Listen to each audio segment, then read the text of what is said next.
चाहिए। वह किसी भी ग्राम में 1 रात और किसी नगर में 5 रातों से अधिक न रुके। उसे भोजन केवल उतना ही ग्रहण करना चाहिए जितना जीवन यापन के लिए आवश्यक हो। जब घरों में अग्नि शांत हो जाए और लोग भोजन कर चुके हों, तभी उसे भिक्षा मांगने जाना चाहिए। सन्यासी को काम, क्रोध, लोभ, मोह, अहंकार और समस्त आसक्तियों को त्याग देना चाहिए। उसे निर्लिप्त और निर्मम रहना चाहिए। जो मुनि समस्त प्राणियों को अभयदान देता है, वह स्वयं भी अभय हो जाता है। 48वीं कथा। सगर बोले, हे भृगुश्रेष्ठ, मैं जानता हूं कि आप सर्वज्ञ हैं, अतः आप कृपया मनुष्यों के नित्य, नैमित्तिक और काम्य कर्मों का विस्तार से वर्णन करें। और बोले, हे राजन, आपने जो नित्य, नैमित्तिक और काम्य कर्मों के विषय में पूछा, उसका मैं विस्तार पूर्वक वर्णन करता हूं। इसे एकाग्रचित्त होकर सुनो। जब संतान जन्म ले तो पिता को तुरंत जातकर्म संस्कार करना चाहिए और आभ्युदयिक श्राद्ध का अनुष्ठान करना चाहिए। श्राद्ध के समय पूर्वाभिमुख बैठाकर युग्म ब्राह्मणों को भोजन कराना चाहिए और वर्णानुसार देव एवं पितरों की तृप्ति हेतु विधिपूर्वक अर्पण करना चाहिए। हे राजन, पिता को चाहिए कि वह दही, जौ और बदरी फल मिश्रित पिंडों को नांदीमुख पितरों को अर्पित करे। यह कार्य दैव तीर्थ अंगुलियों के अग्रभाग से करना चाहिए। यदि वह प्राजापत्य तीर्थ कनिष्ठिका के मूल भाग से यह अर्पण करता है तो यह भी उचित माना जाता है। इस विधि का पालन केवल संतान जन्म के समय ही नहीं, बल्कि विवाह आदि सभी मांगलिक अवसरों पर भी करना चाहिए। इसके पश्चात 10वें दिन पिता को संतान का नामकरण करना चाहिए। पुरुष के नाम में देवतावाचक शब्द होना चाहिए और उसके अंत में शर्मा, वर्मा आदि यथोचित शब्द जुड़े होने चाहिए। ब्राह्मण के नाम के अंत में शर्मा, क्षत्रिय के नाम के अंत में वर्मा, वैश्य के नाम के अंत में गुप्त और शूद्र के नाम के अंत में दास शब्द होना चाहिए। नाम अर्थहीन, अशुभ, अपशब्द युक्त, अमंगलकारी या निंदनीय नहीं होना चाहिए। नाम में समान अक्षरों की संख्या होनी चाहिए। न तो वह अत्यधिक लंबा हो और न ही अत्यधिक छोटा। कठिन उच्चारण वाला नाम भी नहीं होना चाहिए। जो नाम सहजता से उच्चारित किया जा सके और जिसका स्वर प्रवाह मधुर हो, वही उत्तम माना गया है। जब बालक उपनयन संस्कार प्राप्त कर ले तो उसे गुरुगृह में प्रवेश कर विधिपूर्वक वेदों का अध्ययन करना चाहिए। जब वह शिक्षा पूर्ण कर ले तो उसे गुरु को दक्षिणा अर्पित करनी चाहिए। यदि वह गृहस्थाश्रम में प्रवेश करना चाहता है तो विवाह करे, अन्यथा वह संकल्प पूर्वक ब्रह्मचर्य का पालन करते हुए गुरु एवं गुरुपुत्रों की सेवा कर सकता है। यदि वह चाहे तो वानप्रस्थ या सन्यास ग्रहण कर सकता है, किंतु उसे वही मार्ग चुनना चाहिए जिसका संकल्प उसने पहले किया हो। विवाह के लिए उसे ऐसी कन्या को वरण करना चाहिए जिसकी अवस्था उसकी अवस्था से 1/3 कम हो। न तो अत्यधिक घुंघराले बालों वाली, न अत्यधिक सीधे बालों वाली, न अति श्याम वर्ण और न ही पांडु, पीली या सफेद रंग की कन्या का वरण करना चाहिए। जिस कन्या के अंग असामान्य रूप से अधिक या कम हो, जो अस्वच्छ, अधिक रोमयुक्त, अकुलीन, रोगिणी या वंशहीन हो, उससे विवाह नहीं करना चाहिए। कटु स्वभाव वाली, दुर्वचन बोलने वाली, माता पिता से हीन, पुरुष के समान मुखाकृति वाली, अस्वस्थ कंठस्वर वाली अथवा कर्कशवाणी बोलने वाली कन्या का वरण नहीं करना चाहिए। जिसके गुल्फ, टखने उभरे हुए हों, जिसके कपोलों, गालों में अधिक गड्ढे पड़ते हों, जिसकी कांति अत्यधिक फीकी हो, जिसके नख पांडु हों, जिसकी आंखें अत्यधिक लाल हों, जिसके हाथ पैर अत्यधिक भारी हों, ऐसी कन्या से विवाह नहीं करना चाहिए।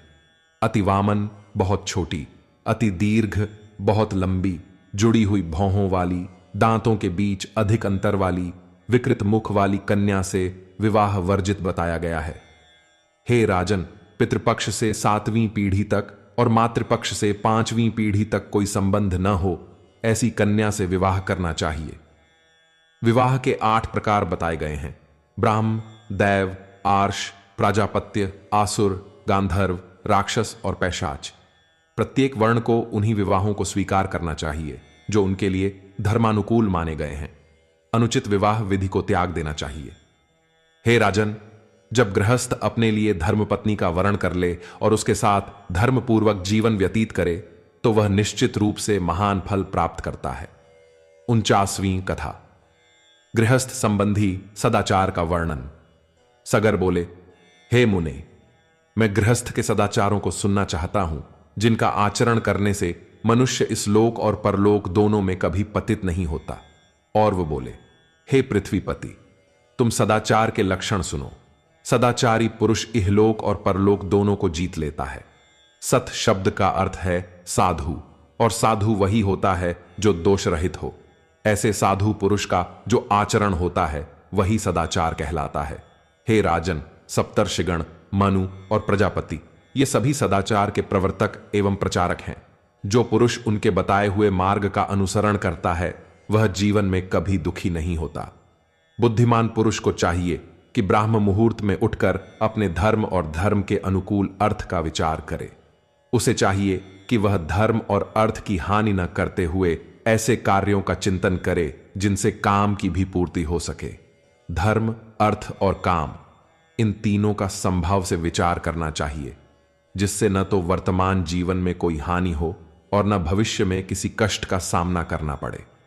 जो कार्य धर्म के विपरीत हो उसे त्याग देना चाहिए, चाहे वह कितना भी सुखद क्यों न लगे।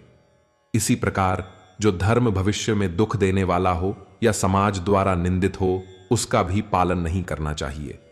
हे नरेश्वर, प्रातःकाल उठने के बाद मनुष्य को पहले शौच आदि से निवृत्त होना चाहिए। ग्राम के नैऋत्य कोण, दक्षिण पश्चिम दिशा की ओर या अपने निवास स्थान से दूर जाकर शौच का त्याग करना चाहिए। शौच के बाद हाथ पैर धोना चाहिए और गंदे जल को आंगन में नहीं फेंकना चाहिए। बुद्धिमान पुरुष को कभी भी अपनी छाया, वृक्ष की छाया, गौ, सूर्य, अग्नि, वायु, गुरु और द्विजातीय पुरुषों के सामने मलमूत्र त्याग नहीं करना चाहिए। इसी प्रकार खेतों में, गौशाला में, तीर्थ स्थानों पर, जलाशयों के किनारे, श्मशान में और रास्तों पर भी यह कार्य नहीं करना चाहिए। दिवा के समय मूत्र त्याग करते समय उत्तर मुख और रात्रि में दक्षिण मुख होकर बैठना चाहिए। शौच के समय पृथ्वी को तिनकों से ढक लेना चाहिए, सिर को वस्त्र से ढकना चाहिए और वहां अधिक समय नहीं रुकना चाहिए।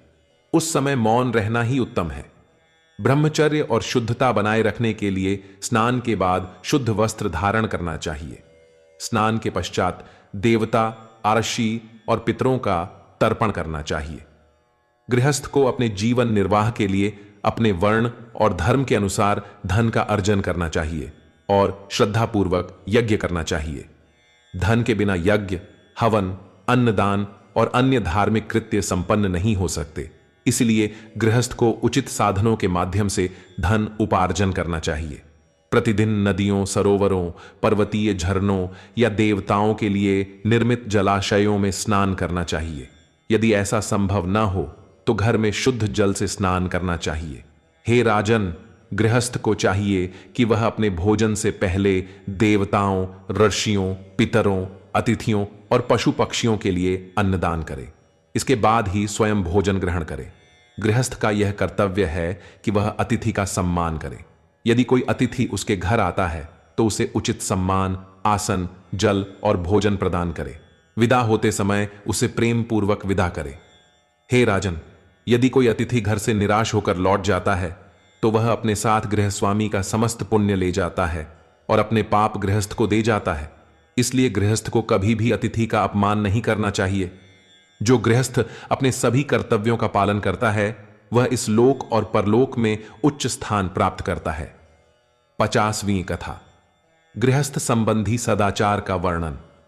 और वह बोले, हे राजन, गृहस्थ पुरुष को देवता, गौ, ब्राह्मण, सिद्धजन, वृद्ध और आचार्यों की नित्य आराधना करनी चाहिए। प्रातः और सायं दोनों समय संध्या वंदन करना तथा अग्निहोत्र आदि शुभ कर्मों का पालन करना गृहस्थ का परम कर्तव्य है। सदैव शुद्ध वस्त्र धारण करे जो कहीं से फटा या अशुद्ध न हो। उत्तम औषधियों का सेवन करे और गरुड़ रत्न, विषनाशक रत्न पहनकर अपने शरीर को पवित्र एवं स्वस्थ बनाए रखे। गृहस्थ को अपने केशों को स्वच्छ और सुगंधित रखना चाहिए। उसे सदा कोमल, श्वेत और सुगंधित पुष्प धारण करना चाहिए जिससे उसका मन एवं शरीर प्रसन्न रहे। जो गृहस्थ दूसरों के धन को थोड़ा सा भी नहीं हड़पता, कभी कटु वचन नहीं बोलता और केवल प्रिय वचन ही कहता है, किंतु मिथ्या बोलकर किसी को प्रसन्न करने का प्रयास नहीं करता, वही सच्चा गृहस्थ है। उसे कभी भी अन्य लोगों के दोष उजागर नहीं करने चाहिए। हे पुरुष श्रेष्ठ, किसी परस्त्री के प्रति आकर्षण न रखे और न ही किसी से शत्रुता करे। अपवित्र और अनुचित सवारी पर कभी न चढ़े तथा नदी के किनारे की अस्थिर छाया में कभी विश्राम न करे। बुद्धिमान व्यक्ति को दुष्ट, पतित, उन्मत्त, छल कपट करने वाले, अधिक व्यय करने वाले, निंदापरायण तथा कुटिल पुरुषों से मित्रता नहीं करनी चाहिए। एकांत में अनजान मार्ग पर कभी अकेले न चले। तेज बहाव वाले जल में प्रवेश न करे, जलते हुए घर में न जाए और वृक्ष की चोटी पर चढ़ने से बचे। गृहस्थ को कभी भी अपने दांतों को जोर जोर से रगड़ना नहीं चाहिए, नाक को कुरेदना नहीं चाहिए और न ही जम्हाई लेते समय अपना मुख खुला रखना चाहिए। तेज हंसी नहीं हंसनी चाहिए, न ही जोर से आवाज करते हुए वायु त्यागना चाहिए।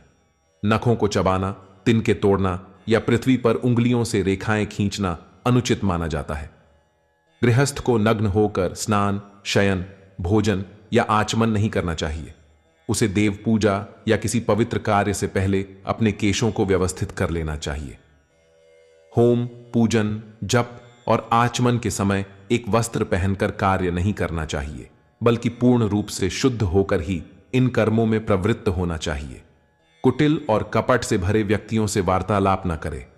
केवल सदाचारी और सत्यप्रिय व्यक्तियों का संग करे, क्योंकि उनका क्षण भर का संग भी जीवन को श्रेष्ठ बना सकता है। बुद्धिमान व्यक्ति को श्रेष्ठ और नीच व्यक्तियों से अनावश्यक विरोध नहीं करना चाहिए। विवाह और वाद विवाद सदा समान योग्यता वाले व्यक्तियों के बीच ही उचित होते हैं। किसी भी स्थिति में व्यर्थ का वैर नहीं पालना चाहिए। यदि कोई छोटी हानि हो जाए तो सहन कर ले, किंतु किसी से शत्रुता करके जो लाभ मिले उसे भी त्याग देना ही श्रेष्ठ होता है। जो व्यक्ति क्रोध को शांत करता है, सबका मित्र बनकर रहता है, किसी से द्वेष नहीं करता, भयभीत व्यक्ति को सांत्वना देता है और सच्चे साधु स्वभाव का होता है, उसे स्वर्ग की प्राप्ति तो सहज ही होती है। गृहस्थ पुरुष को चाहिए कि वह हमेशा अपने घर से मांगलिक द्रव्य, पुष्प, रत्न, घृत और पूज्य व्यक्तियों का अभिवादन करके ही निकले। चौराहों को प्रणाम करे और समय पर अग्निहोत्र तथा देव पूजन करे। जो व्यक्ति देवताओं और ऋषियों का पूजन करता है